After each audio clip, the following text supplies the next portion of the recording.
On the far northeastern edge of the United States, where the Atlantic greets the first sunrise in the country, lies Maine, the state of the rising sun. A place of silence that has almost disappeared from the modern world.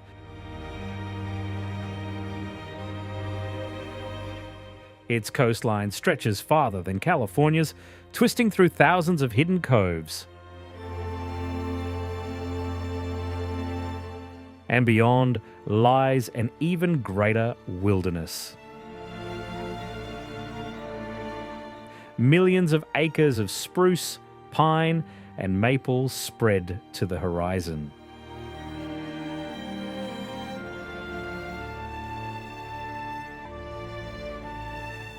Here, people have long lived in close harmony with nature, which continues to shape everyday life. Maine shows us what America looked like centuries ago. A place where the sea remains both a livelihood and a force of nature.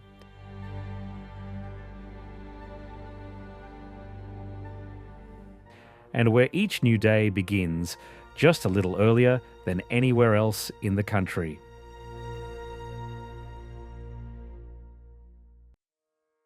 Despite its vast size, Maine remains one of the least populated states in the United States.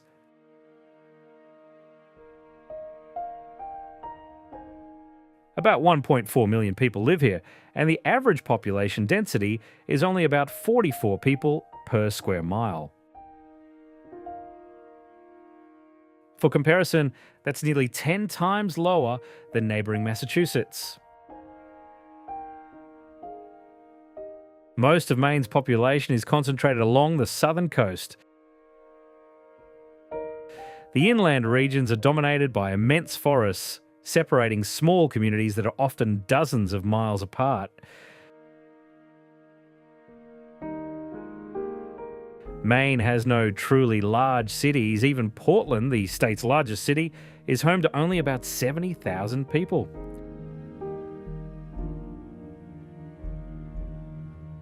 Many towns have only a few thousand residents, while some fishing villages are home to just a few hundred people year-round.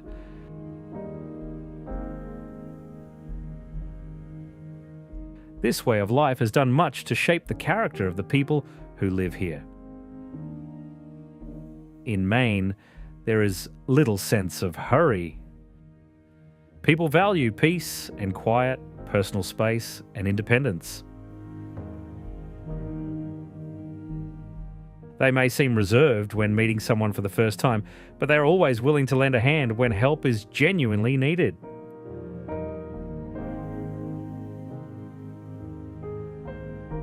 What outsiders sometimes mistake for coldness is, for many Mainers, simply a sign of respect for other people's privacy. Long, snowy winters have taught people to rely first and foremost on themselves.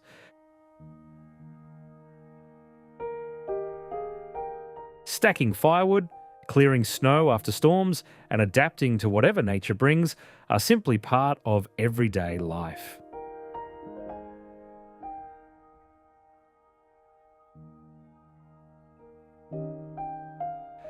The state's greatest resource is the sea. Fishing has sustained local communities for centuries and remains one of the foundations of the state's economy. These waters are especially famous for its lobsters. Hundreds of brightly coloured buoys floating offshore mark the traps set by fishermen.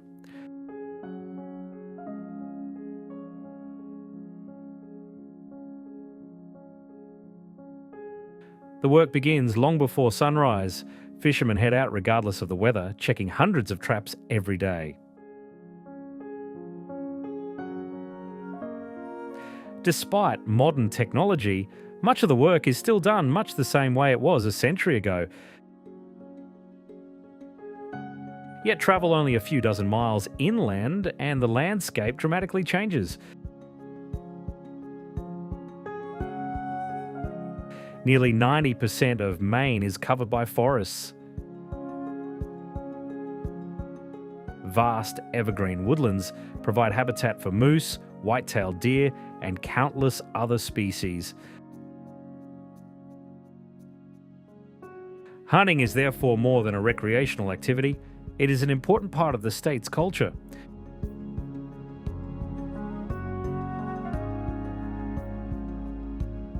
When freezing temperatures arrive and countless lakes are covered by thick ice fishing season begins. Anglers drill holes through the ice, set their lines, and often spend entire weekends outdoors. For many, it is less about catching fish than spending time with friends and enjoying the winter landscape. Despite its harsh climate, agriculture also plays an important role in Maine. Cool summers and reliable rainfall create nearly ideal conditions for growing potatoes. Every year, farmers harvest hundreds of thousands of tons, and Maine's famous crop is shipped throughout the United States. Local culinary traditions are as closely tied to nature as the lives of the people who call this state home. There is little emphasis on elaborate fine dining. Instead, the ingredients come directly from the landscape. Again, the undisputed symbol of the state is the Atlantic lobster. The cold waters of the Gulf of Maine create ideal conditions for its slow growth.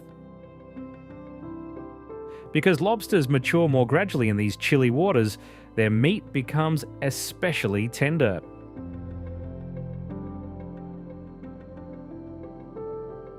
For much of its history, however, lobster was anything but a luxury. During the 18th and 19th centuries, it was so abundant that it was fed to prisoners or used as fishing bait. Only with the arrival of the railroads and the growth of tourism did public opinion begin to change. Today, lobster has become the defining culinary icon of New England and the signature ingredient of Maine's restaurants.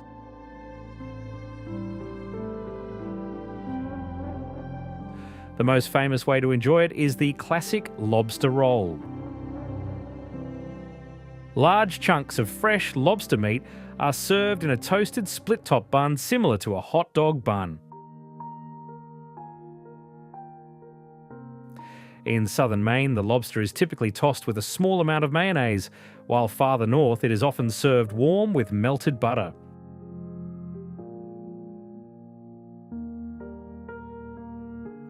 Another staple of Maine cuisine is clam chowder.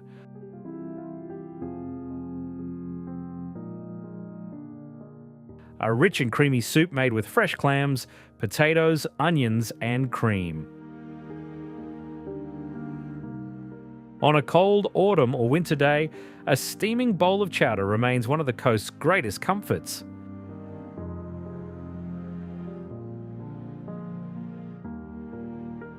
Yet Maine's cuisine extends well beyond seafood. The state is America's largest producer of wild blueberries.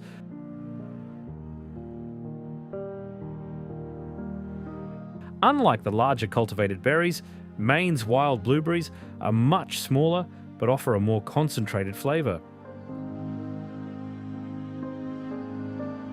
Every summer, vast fields turn deep shades of blue, and many towns celebrate the harvest with annual blueberry festivals. The state's most iconic blueberry dessert remains the classic blueberry pie, filled with generous amounts of fresh berries. Another flavour that defines northern New England is pure maple syrup. In early spring, when nights remain below freezing but daytime temperatures begin to rise, sap starts flowing through the trunks of sugar maple trees. It is collected in buckets or tubing systems and then slowly boiled for hours until the clear liquid becomes a thick amber syrup.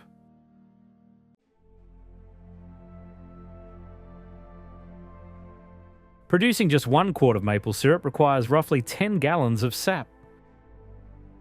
In Maine, maple syrup is served with pancakes, waffles, oatmeal, and ice cream.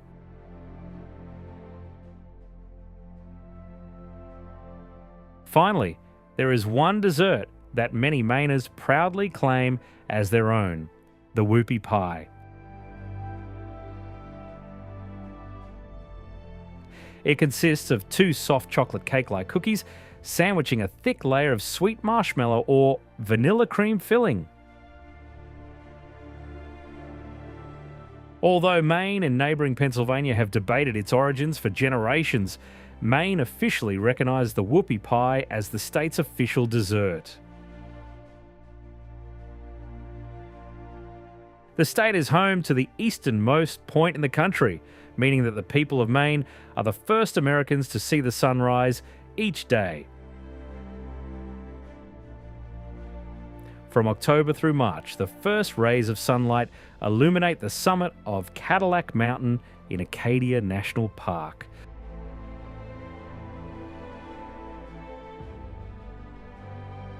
While during the warmer months, the earliest sunrise appears over West Quoddy Head on the Atlantic coast.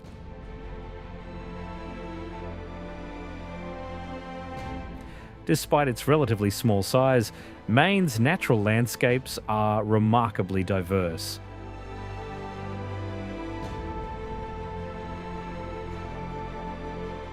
Maine has no enormous canyons or active volcanoes, but it offers something equally powerful: the feeling of true northern wilderness. Maine's coastline is considered one of the most complex and fragmented in all of North America.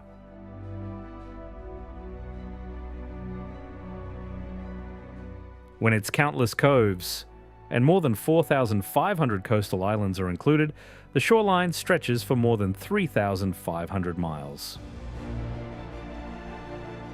Granite cliffs, hidden harbours, sandy beaches, and dense pine forests create the landscapes that have become the symbol of New England.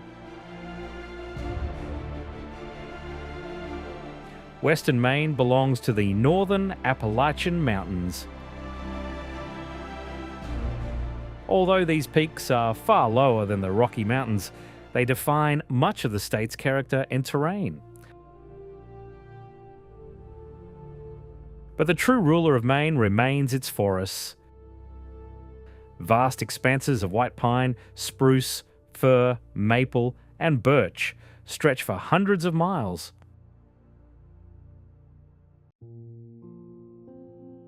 These forests host one of the largest moose populations in the United States. Estimates suggest that Maine is home to around 70,000 moose, more than any other state except Alaska.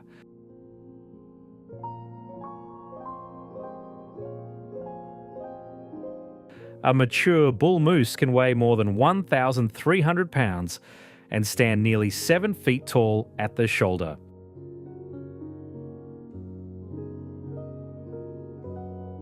In Maine, moose can be seen not only deep in the wilderness but also along rural roads, especially during the early morning.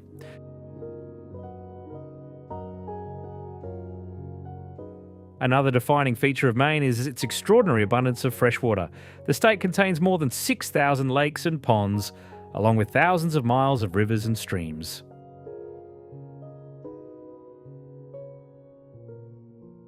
The largest, Moosehead Lake, covers more than 75,000 acres and resembles an inland sea.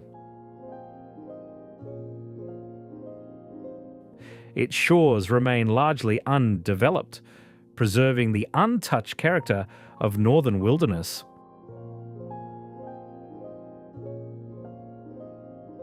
There are a few large communities along its shoreline.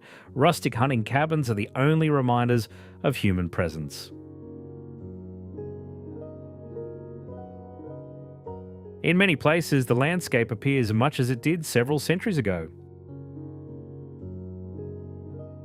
The lake was formed at the end of the last ice age, when retreating glaciers carved out a vast basin that gradually filled with meltwater.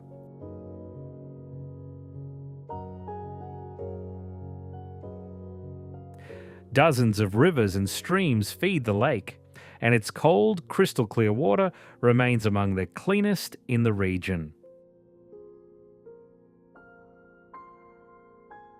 During the summer, visitors come to hike scenic trails or enjoy some of Maine's finest freshwater fishing. When winter arrives, its surface freezes beneath a thick layer of ice, ushering in the season for ice fishing. Snow-covered forests create the feeling of a true northern wilderness, where silence and solitude dominate the landscape.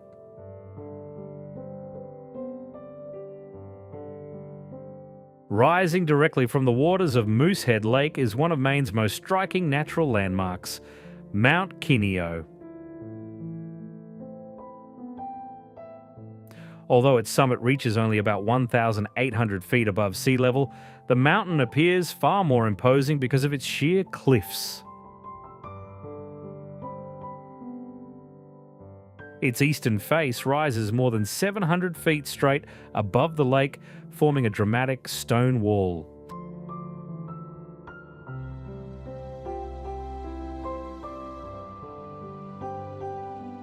Mount Kineo is a massive volcanic outcrop composed primarily of an unusually hard rhyolite.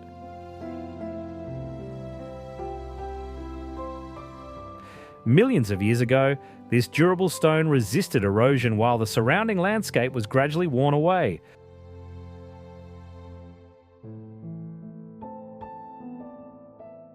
But the mountain is famous for more than its spectacular scenery. For thousands of years, it was one of the most important sites for the indigenous peoples of the Northeast.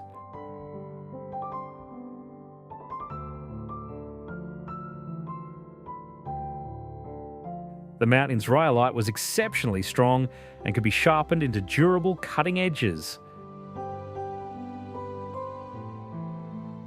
The indigenous peoples used it to make weaponry, including arrowheads and spear points.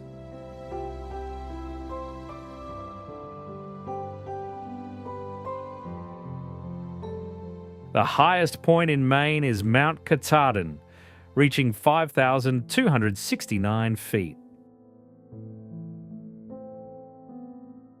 For Indigenous peoples, the mountain has long held spiritual significance, and today it is famous as the northern terminus of the legendary Appalachian Trail. After a journey of nearly 2,200 miles, thousands of hikers each year complete one of the world's most famous long-distance trails here. Some spend 5 or 6 months reaching this summit, crossing 14 states and overcoming countless mountain passes.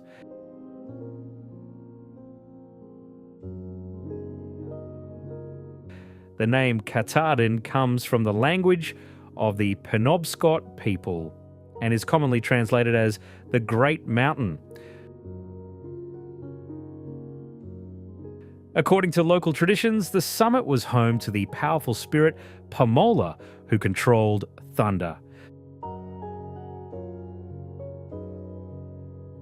Because of this, many Indigenous people avoided climbing to the top, believing it belonged to supernatural forces. The most famous section of the mountain is Knife Edge, a narrow rocky ridge stretching for about 1 mile. On both sides, steep slopes drop into the valleys below, and powerful winds can make the crossing a serious challenge.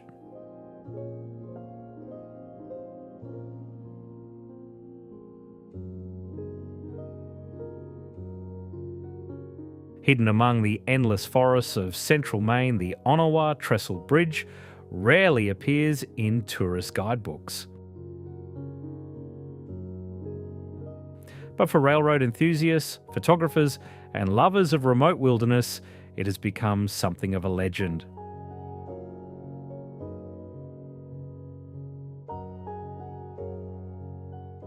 The first bridge at this location was built in the late 19th century as part of the Canadian Pacific Railway.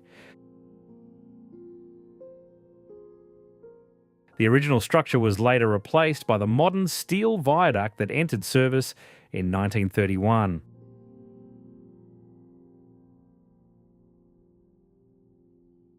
The bridge stretches approximately 1,230 feet across the valley, standing nearly 130 feet above the forest floor. It remains both the longest and tallest railroad bridge in Maine.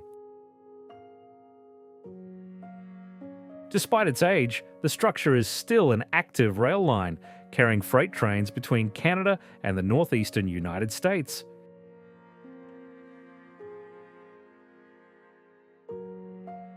Its setting is every bit as impressive as the bridge itself. In every direction lies an almost untouched northern forest. There are no cities, no highways, only dense evergreen woodlands covering mountain ridges that fade into the distance.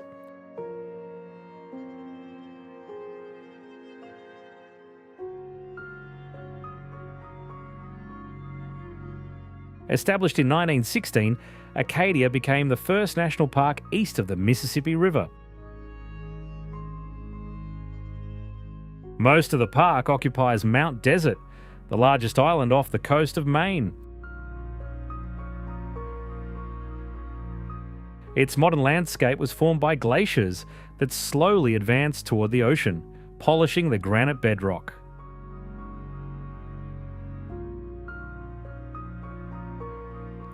Acadia's highest summit is Cadillac Mountain, rising 1,530 feet above sea level. From early October through early March, it is the first place in the contiguous United States to witness the sunrise.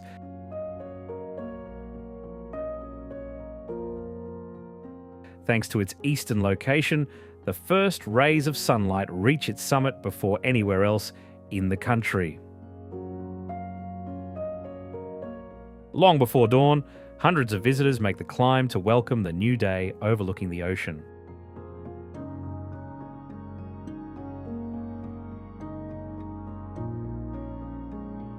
One of Acadia's best-known attractions is Thunder Hole, a narrow sea cave where incoming waves force air through a confined opening.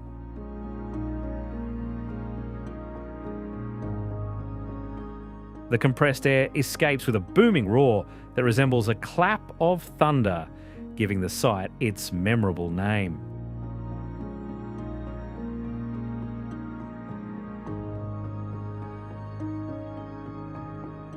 On the northeastern shore of Mount Desert Island lies the charming town of Bar Harbor. Home to only about 5,000 permanent residents, every summer its population swells several times over as visitors arrive from around the world.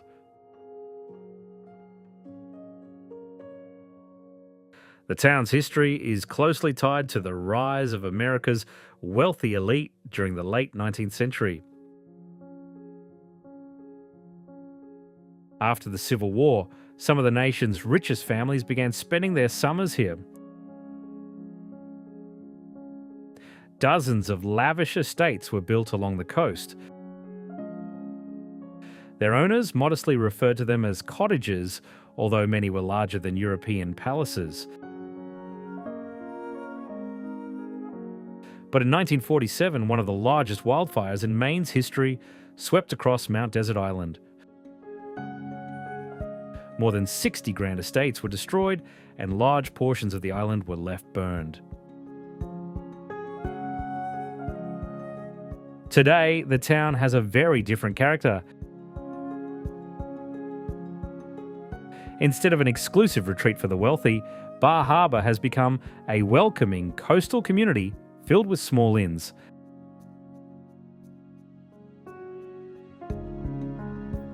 The harbour is still dotted with elegant yachts, but alongside them sit working lobster boats, returning each day with their fresh catch.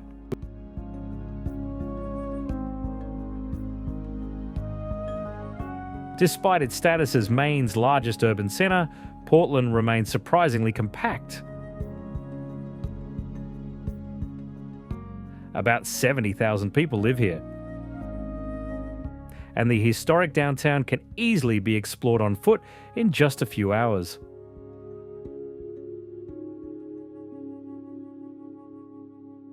The heart of the city is the Old Port District. Instead of glass skyscrapers, visitors find cobblestone streets lined with brick warehouses. Once used to store shipped goods, they now have been transformed into restaurants and cafes. Overlooking the city's central square is Portland City Hall. One of Maine's finest civic buildings, completed in 1912, it was designed in the American Renaissance style with strong classical influences.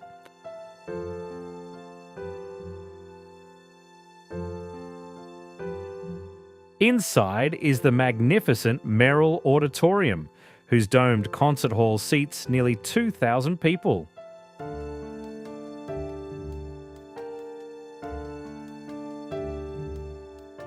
Another of Portland's defining landmarks is the Portland Observatory, the only surviving 19th century maritime signal tower in the United States. Built in 1807 atop Munjoy Hill, it rises nearly 86 feet above the ground.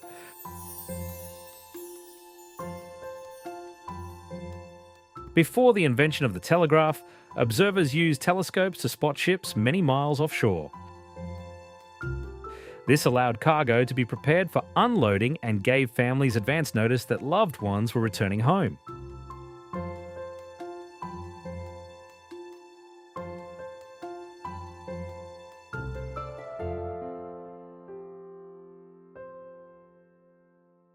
Standing atop a rugged granite headland at the entrance to the city's harbour is Portland Head Light. For more than 2 centuries, it has guided ships into Casco Bay and has become one of the defining symbols of New England.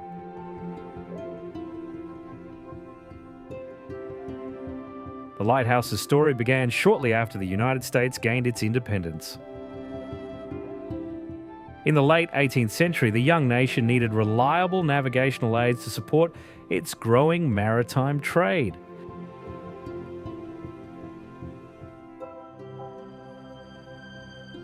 Construction began in 1787 and the lighthouse was completed in 1791. Funding for the project was personally approved by President George Washington.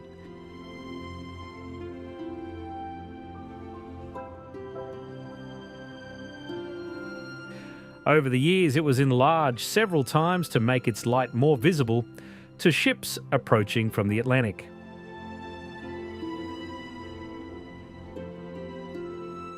The White Tower rises today nearly 81 feet.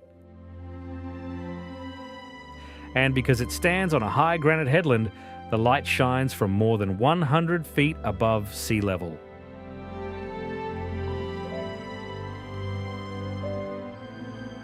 It is no surprise that Portland Head Light is often called the most photographed lighthouse in the United States.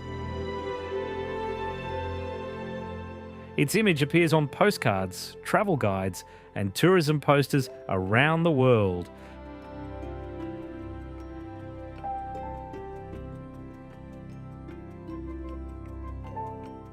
Just beyond the headland crowned by Portland Head Light lies Casco Bay. Stretching nearly 20 miles inland, the bay is home to more than 200 islands, ranging from large, forested landmasses to tiny granite outcrops.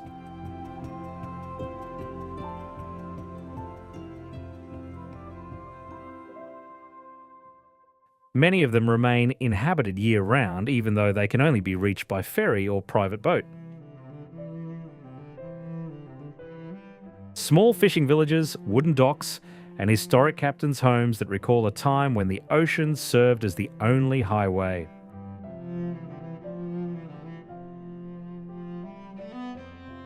One of the best-known islands is Peaks Island, which is linked to Portland by frequent passenger ferries.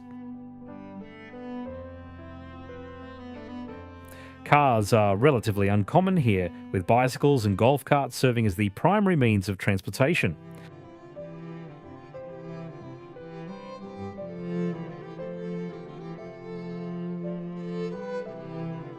Casco Bay is also one of the most productive lobster fishing grounds in the United States. Thousands of brightly coloured buoys float across its waters, marking the traps of local lobstermen. Each buoy carries a unique pattern and colour combination registered to an individual fisherman or family. Continuing north along Maine's coast, the Penobscot River gradually narrows into a tight channel between steep banks. On the western shore rises Fort Knox, the best preserved granite fort in New England.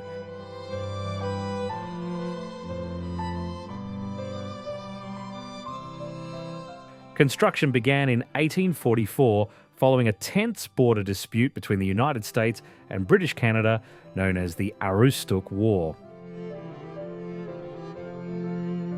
To protect the strategically important Penobscot River, the United States built what was then considered a state-of-the-art coastal fortress. Thousands of blocks of locally quarried granite were assembled into walls up to 8 feet thick. The fort was intended to block any enemy warships attempting to sail upriver toward Bangor, the leading centre of the lumber industry. Ironically, Fort Knox never fired a shot in combat. During the Civil War, it served as a garrison and later it was used as a training facility.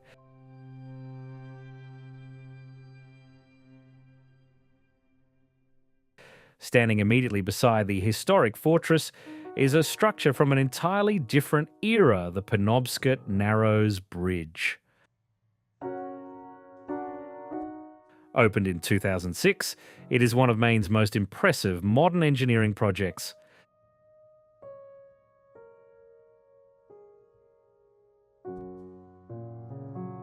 Its central towers rise nearly 450 feet, while the bridge itself stretches more than 2,100 feet across the navigable channel.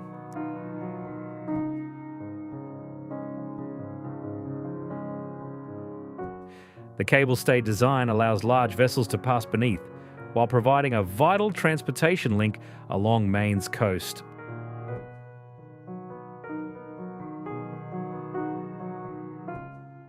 Few places on the east coast of the United States offer a landscape as distinctive as Camden. This charming town, overlooking Penobscot Bay, is often called the place where the mountains meet the sea.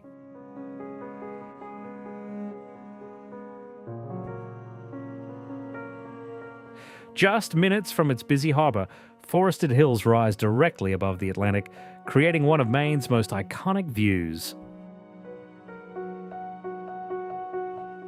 Camden was founded in the late 18th century as a small fishing and shipbuilding community.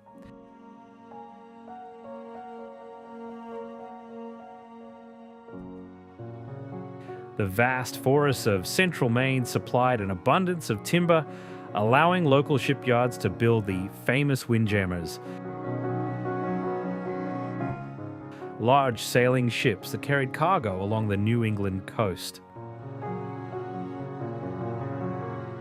Beyond the edge of town, Camden Hills State Park protects a chain of low granite mountains blanketed by dense evergreen forests. The park's best-known summit is Mount Batty, rising about 780 feet above sea level.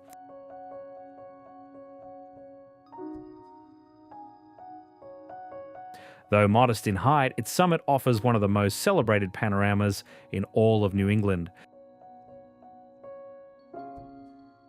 Below lies Camden Harbour, dotted with white sailboats, while beyond it the islands of Penobscot Bay gradually fade into the deep blue waters.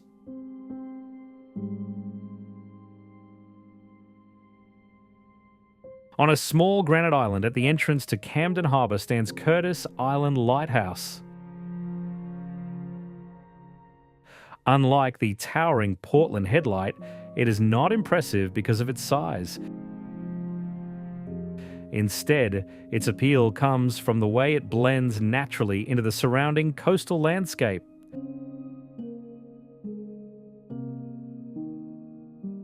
The lighthouse was established in 1836 when Camden was rapidly growing as a centre of shipbuilding.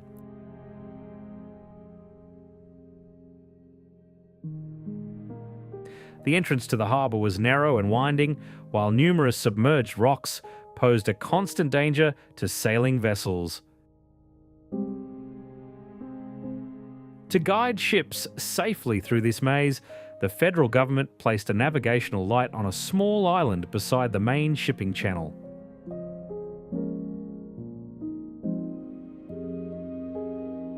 The original lighthouse was built of wood, but Maine's harsh coastal climate quickly exposed its shortcomings. In 1896, the ageing structure was replaced with the brick lighthouse we see today.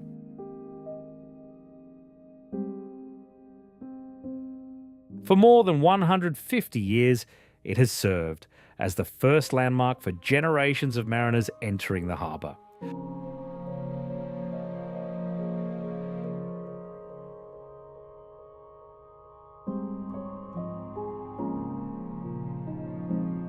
Continuing along the shores of Penobscot Bay, we arrive in Rockland.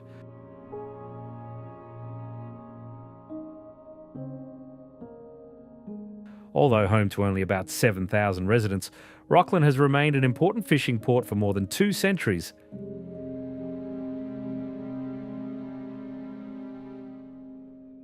Its deep natural harbour provides excellent shelter from Atlantic storms, and the waterfront is still busy with lobster boats. During the 19th century, Rockland became known far beyond Maine for its limestone industry.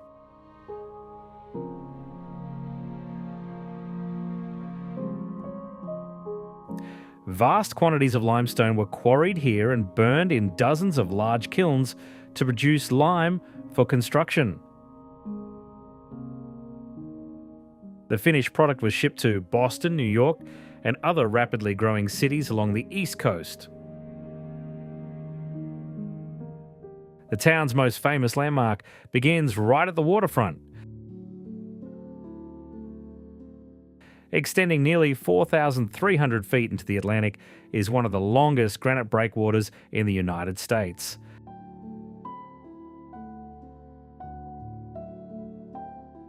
At the very end of this granite walkway stands the Rockland Breakwater Lighthouse.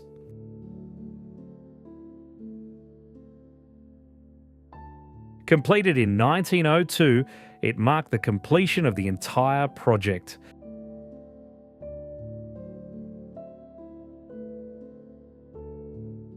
Its granite foundation and white tower became the final navigational beacon, guiding ships safely into the protected harbour.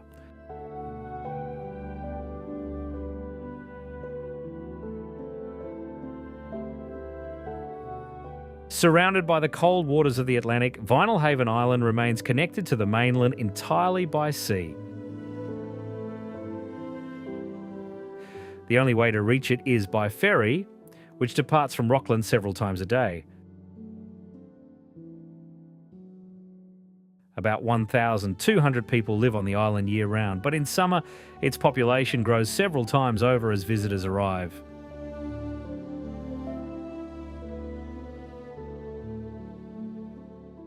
For decades, the local economy has revolved around the lobster fishery. Each morning before sunrise, dozens of lobster boats leave the harbour.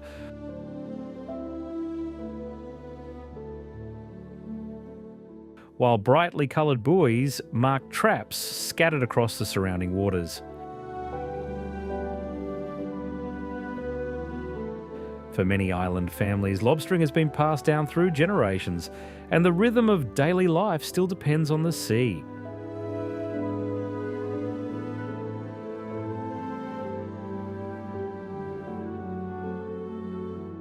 Much of Vinyl Haven remains covered by dense evergreen forests, while its deeply indented shoreline forms dozens of quiet coves.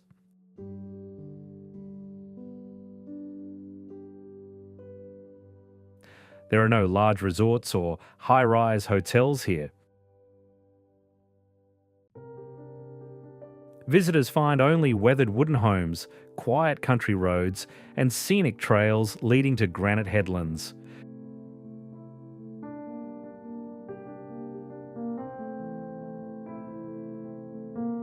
On a narrow rocky headland that extends into the Atlantic Ocean, Pemaquid Point Lighthouse stands watch over the open coast.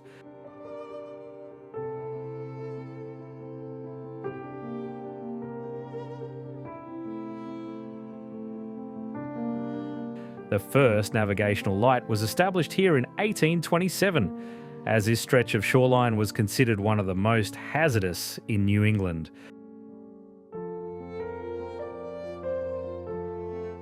The white octagonal tower rises only about 38 feet, making it relatively modest in height. But because it stands atop a high granite headland, its light shines from more than 70 feet above sea level.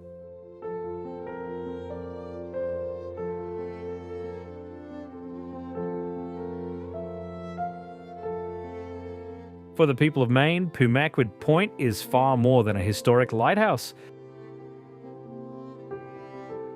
Its image appears on Maine's Quarter in the 50 State Quarters program. An honour reserved for landmarks that best represent each state.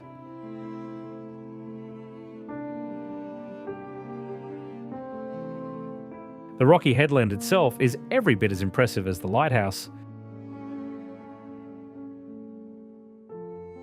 Millions of years ago, massive granite formations developed here before being sculpted and polished by glaciers. This coastline is constantly evolving, although these changes are almost imperceptible to a human eye.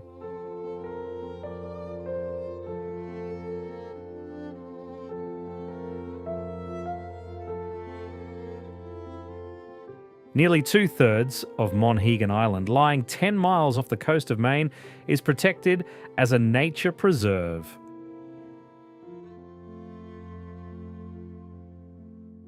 With virtually no cars on the island, the only sounds are the crashing surf, the wind, and the calls of seabirds.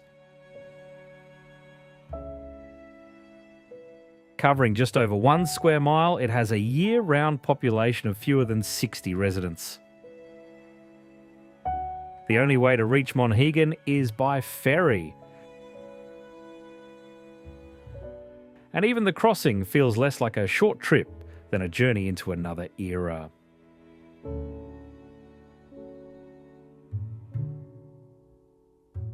Long before Europeans arrived, it served as an important landmark for Indigenous fishermen and mariners.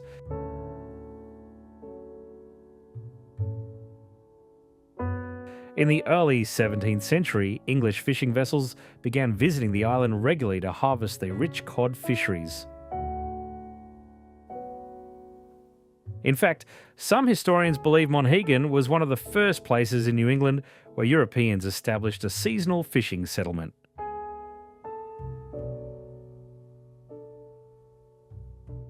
For well over a century, the island was known as one of America's most celebrated artist colonies.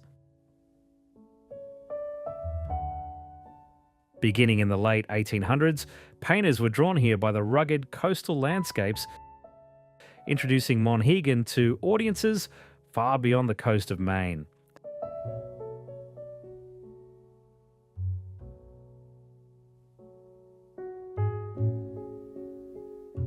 Back on the mainland, Boothbay Harbour has for more than 2 centuries served as a safe haven for fishermen and mariners.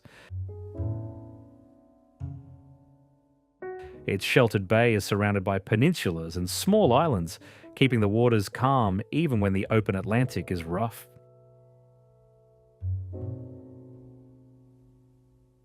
Like many of Maine's waterfront communities, Boothbay Harbour began as a fishing village. The productive waters of the Gulf of Maine supplied cod, herring, shellfish, and of course, lobsters. Over time, the harbour also became an important centre of shipbuilding. Local shipyards constructed wooden fishing boats and sailing schooners, many of which spent decades working the Atlantic coast.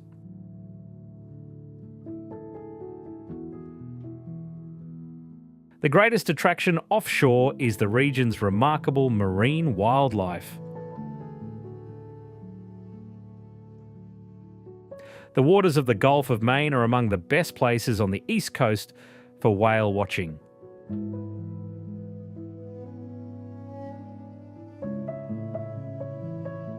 From late spring through early fall, humpback whales, fin whales, and minke whales regularly feed here.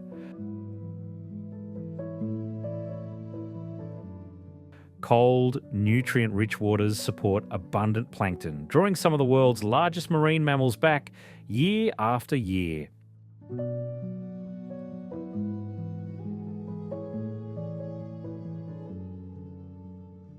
Most of Maine's coastline is defined by granite cliffs, crowned with pine forests, and washed by the rugged Atlantic Ocean. But just a few miles south of Portland, at Old Orchard Beach, a broad stretch of pale sand extends for nearly 7 miles. At low tide, the ocean retreats hundreds of feet, revealing a vast expanse of firm sand ideal for long walks.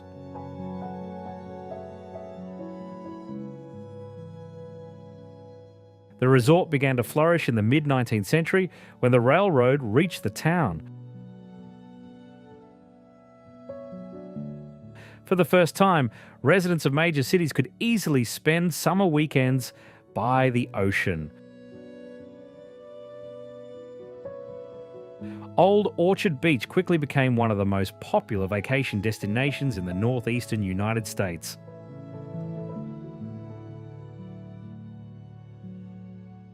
Summer water temperatures typically remain around 65 degrees Fahrenheit, so many visitors come not for swimming, but for beach walks, simply enjoying the cool ocean air. The town's best-known landmark is the Beach Pier, extending nearly 500 feet into the Atlantic. Over the years, it has been damaged several times by winter storms and devastating fires. Each time, it was rebuilt and still remains the heart of the resort.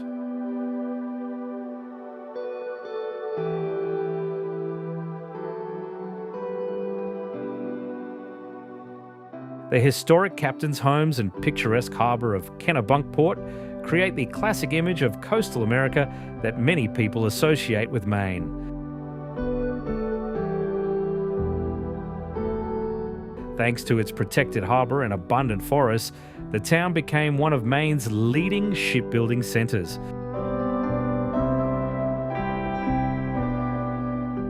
Maritime trade brought great prosperity, and many sea captains returned home as wealthy men.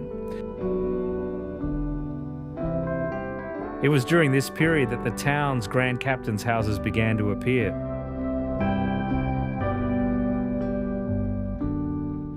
Unlike the modest homes of fishermen, these residences were built to reflect the success of their owners.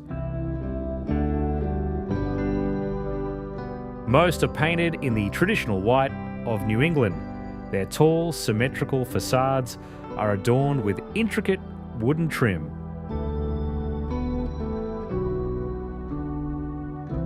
Nearly every house is framed by a neat white fence, while in summer the gardens overflow with blooming flowers.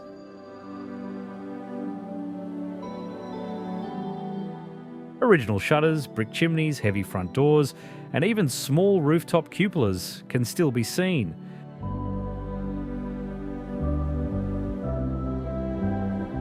Thanks to careful preservation and restoration, making a walk through its streets feel like a journey back a century and a half.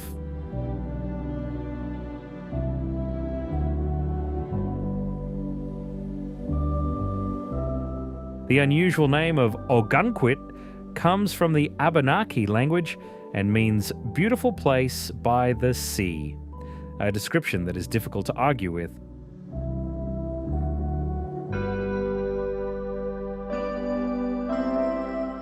Unlike many of Maine's fishing villages, Ogunquit developed from the very beginning as a resort destination. By the late 19th century, wealthy residents of Boston were already coming here, drawn by the wide, sandy beaches.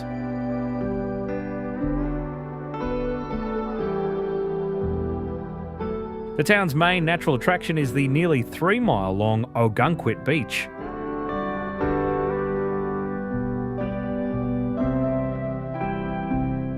It is considered one of the finest beaches in New England thanks to its soft, light-coloured sand and broad shoreline.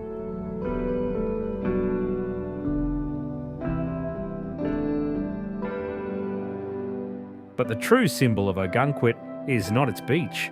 It is the famous Marginal Way, a scenic coastal that follows the tops of the granite cliffs.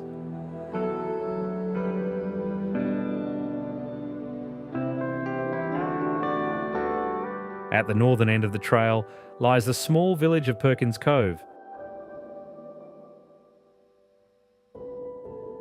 Spanning the entrance to the harbour is one of the few remaining hand-operated drawbridges in the United States.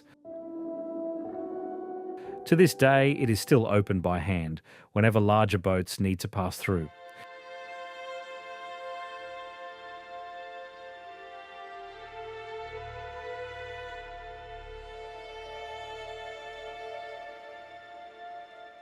Although Portland is Maine's largest city, it is not the state capital. That role belongs to the much smaller city of Augusta, located about 60 miles upstream along the Kennebec River.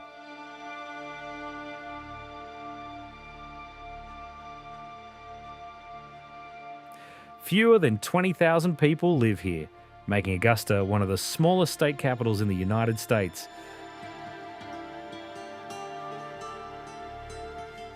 The city's most prominent landmark is the Maine State House, completed in 1832.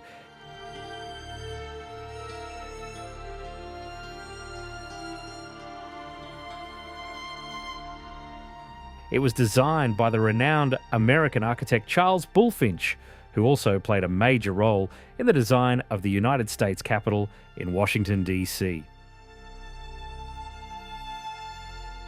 It is no surprise, therefore, that the two buildings share many architectural similarities. The State House was built in the Greek Revival style, an architectural movement that became a symbol of American democracy. The stately facade is framed by massive granite columns, while a large copper dome rises above the building.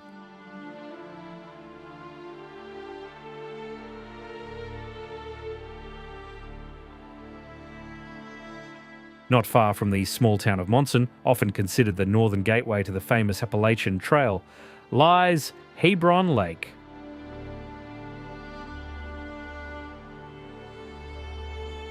The lake covers about 1,300 acres and stretches through gently rolling hills, blanketed with pine forests.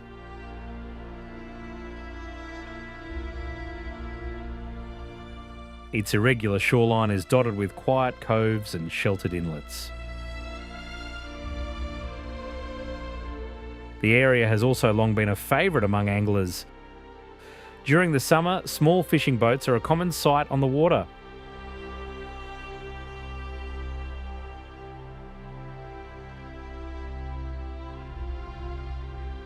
In winter, when the lake freezes beneath a thick layer of ice, it becomes a popular destination for ice fishing. In the early morning, a blanket of mist often rises from the lake, leaving only the gentle sound of water lapping against the shore.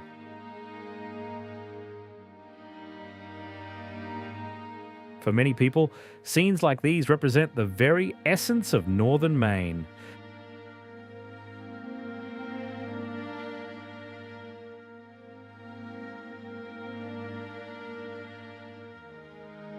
Flowing quietly through the dense forests of central Maine, the Piscataquis River is the very image of northern wilderness.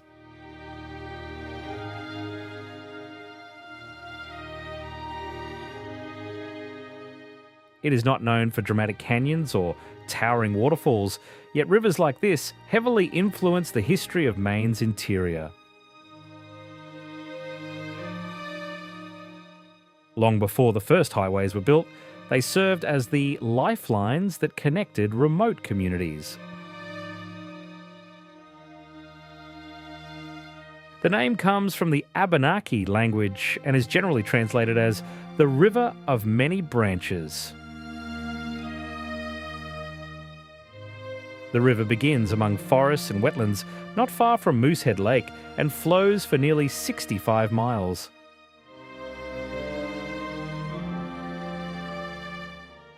Along its course, it winds through rolling hills, around granite outcrops, and crosses vast stretches of northern forest.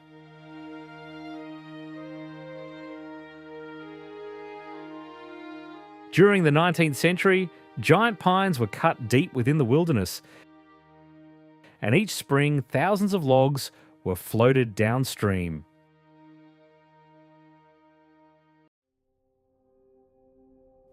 Guiding this enormous flow of timber was an extraordinarily dangerous job. The men known as river drivers balanced on the moving logs with long pike poles, steering the timber towards sawmills.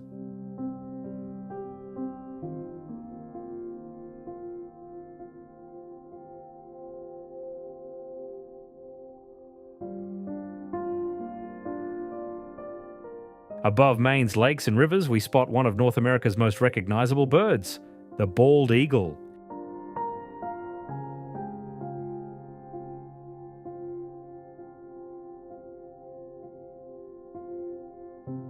Its white head, powerful yellow bill, and wingspan of nearly 8 feet have made it the national symbol of the United States.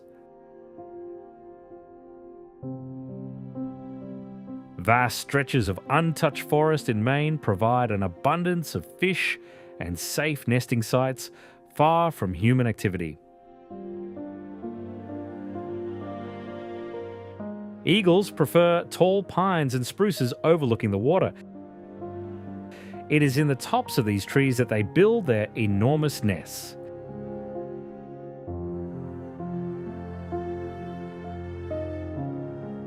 The same pair may use it for decades, adding new branches every year. Over time, these structures can reach 10 feet in depth, more than 8 feet in width, and weigh over a ton.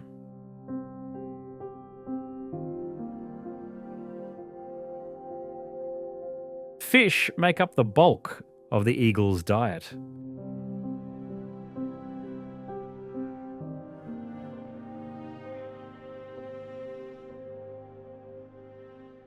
Thanks to its exceptionally sharp eyesight, it can spot prey from several hundred feet. The moment it sees a fish near the surface, it folds its wings and plunges downward, extending its razor-sharp talons. Just half a century ago, the bald eagle had nearly disappeared from Maine. The widespread use of pesticides caused the bird's eggshells to become so thin that they often broke during incubation. By the early 1970s, only about 30 nesting pairs remained in the entire state. After large-scale conservation programs were introduced, the situation gradually began to change. Today, Maine is home to hundreds of nesting pairs, more than most other states in the northeastern United States.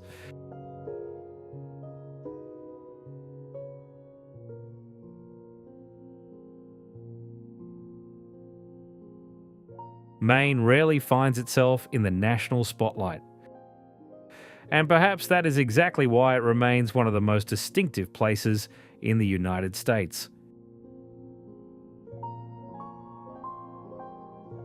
Here, time seems to move differently. Each morning, fishermen still head out to sea to haul lobster traps. Deep in the forests, rivers continue to flow through valleys where logs were once driven downstream. Old lighthouses still welcome ships home, and small towns continue to live at the same unhurried pace they have known for generations.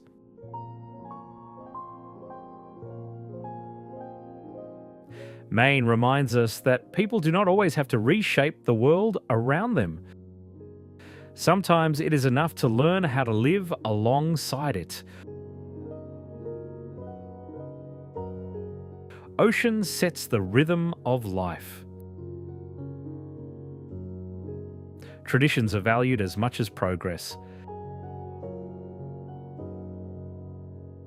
And the sound of wind through the pines is far more familiar than the noise of the city. In a world that grows ever faster and louder, Maine remains a rare place where people and nature still live in harmony.